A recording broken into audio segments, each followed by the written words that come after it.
আমার স্ত্রী নিশির সাথে সহবাস করার সময় বুঝতে পেরেছিলাম যে নিশি ভার্জিন ছিল না। কেননা এখনকার যুগে কোনো মেয়ে ভার্জিন কি না সেটা বোঝার অনেক উপায়ই বের হয়েছে।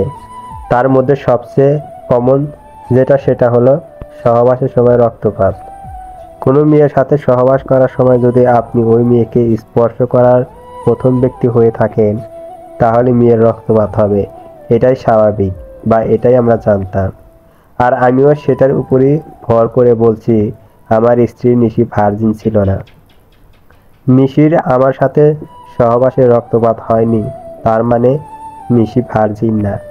আর ভার্জিন না হওয়ার একটি কারণ, আমি তার জীবনের প্রথম পুরুষ না। তার মানে নিশি এর আগেও অন্য কারোর সাথে ওসব করেছে। কথাটা ভাবতেই বুকে কেমন একটা ব্যথা অনুভব করলাম। ব্যালকনিতে দাঁড়িয়ে এইসব নিয়ে ভাবছি, এমন সময় নিশি চা নিয়ে এসে পিছন থেকে ডেকে বলল, এই নাও তোমার চা। আমি পিছনে ঘুরে চায়ের কাপটা হাতে বাড়িয়ে নিলাম। চায়ের কাপটা আমাকে দিয়ে নিশি বলল, নামাজ পড়ে ব্যালকনিতে কেন আসতে হবে শুনি? এমনি। ফজরের নামাজ পড়ে আমি না ঘুমালেও নিশি ঘুমিয়েছিল। নিশি নামাজ পড়ে ঘুমানোর পর আমি না ঘুমিয়ে ওর ঘুমন্ত চেহারাটা কিছুক্ষণ মন ভরে দেখি। কিন্তু নিশি সেটা জানে না, কারণ ও ঘুম থেকে ওঠার আগেই আমি ব্যালকনিতে চলে আসছি। আমাদের বিয়ে 4 মাস আগে হয়েছিল। কাল আমরা এই ফ্ল্যাটে উঠেছি এবং কালই হয়েছে আমাদের প্রথম বাসর রাত। আসলে আমাদের বিয়েটা 4 মাস আগে হলেও আমরা সেরকমভাবে একে অপরের কাছে আসতে পারিনি, তাই কালই বাসর হয় আমাদের। এখন আমাদের বললে ভুলই হবে, বলতে হবে প্রথম বাসর রাত ছিল আমার, নিশির না। কারণ সে তো অনেক আগে এসব সেরে বসে আছে। আর 4 মাস পর দুজনের মিলন হওয়ার কারণ ছিল আমার নতুন চাকরি, নতুন অফিস, নতুন কলিগদের সাথে পরিচয়, নিশির ভার্সিটি পরীক্ষা, ফ্ল্যাট নিয়ে ঝামেলা। এই সব কিছুর মাঝে নিশির বাধা তো আছেই। সব কিছু মিলিয়ে কখন যে 4 মাস কেটে গেল বুঝতেই পারিনি। নিশির সাথে আমার বিয়েটা হয় না পারিবারিকভাবে, আবার না প্রেম করে। মানে হঠাৎ একদিন এফবিতে চ্যাটিং, তারপর পরিচয়, হুট করেই বিয়ে। আমার বিয়ে করার ইচ্ছা না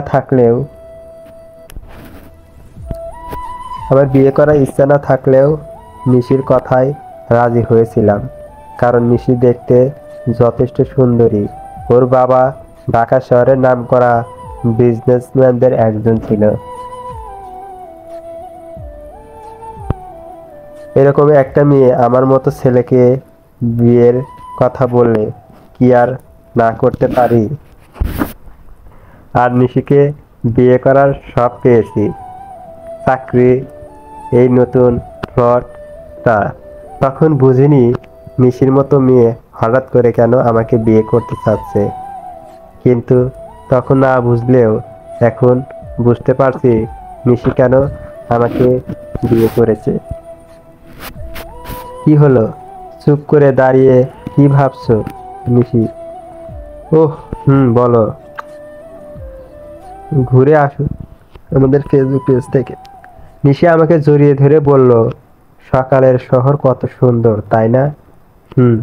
আমি শুধু নিশিকে দায় সারা জবাব দিচ্ছি, কারণ এরকম মেয়ের সাথে আর কেন জানি কথাই বলতে ইচ্ছে করছে না।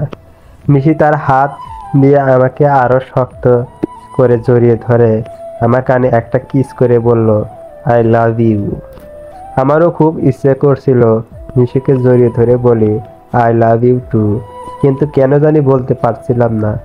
মনের মধ্যে একটাই প্রশ্ন ঘুরপাক খাচ্ছিল, সেটা হলো নিশি তাহলে ওর পাপ ঢাকার জন্য এসব করছে আমার সাথে? ছোটবেলা থেকে জেনে আসতেছি যে যেমন তার জীবন সঙ্গিনী তেমন। তাহলে আমি কেন এমন কাউকে পেলাম? কি হলো, কথা বলছো না কেন? আমাকে ঝাঁকা দিয়ে বলল নিশি। আমি চুপ। অনেক কিছু বলতে ইচ্ছে করছে, কিন্তু পারছি না। কি ভাবছো তুমি, বলো তো? তখন থেকে দেখছি কি নিয়ে যেন ভাবছো। আরে কিছু না। কিছু না তো কি? দীর্ঘ 4 মাস পর আমরা এক হলাম। কোথায় কিছু রোমান্টিক কথা বলবে তা না করে মন ভার করে দাঁড়িয়ে আছো কেন? বাবা মায়ের কথা মনে পড়েছে? বলে আমার বাবুলে, বইয়ের কথা মনে পড়ে না। ফাইজলামি করবি না নিশি, বলেই নিশিকে সরিয়ে দিয়ে রুমে চলে আসলাম। এসে ভাবলাম বাসায় কল করে একটু কথা বলে, এতে মনটা হয়তো একটু সায় পাবে। তাই মোবাইলটা নিয়ে মাকে কল দিলাম। আসলে আমি মনে করি প্রতিটা ছেলে তার মাকে একটু বেশি ভালোবাসে আর মায়ের সাথে যা পারে শেয়ার করে। হ্যালো বাবা। মা: কেমন আছো মা? আমি ভালো আছি, তুমি ভালো আছিস? আছি, ভালোই আছি। বাবাকে ঠিক মতো ওষুধ দিচ্ছ তো? হুম। এরকম আরো অনেক কথা হলো, কিন্তু নিশির বিষয়ে কিছু বলতে গিয়েও পারলাম না। রুমে বসে আছি, এমন সময় নিশি আসলো রুমে। এসে বলল, আমাকে ওভাবে ফেলে আসলে কেন? মানে মানে ওভাবে আমার হাত সরিয়ে দিয়ে চলে আসলে কেন? এত সাহস কই পাও শুনি? চলবে।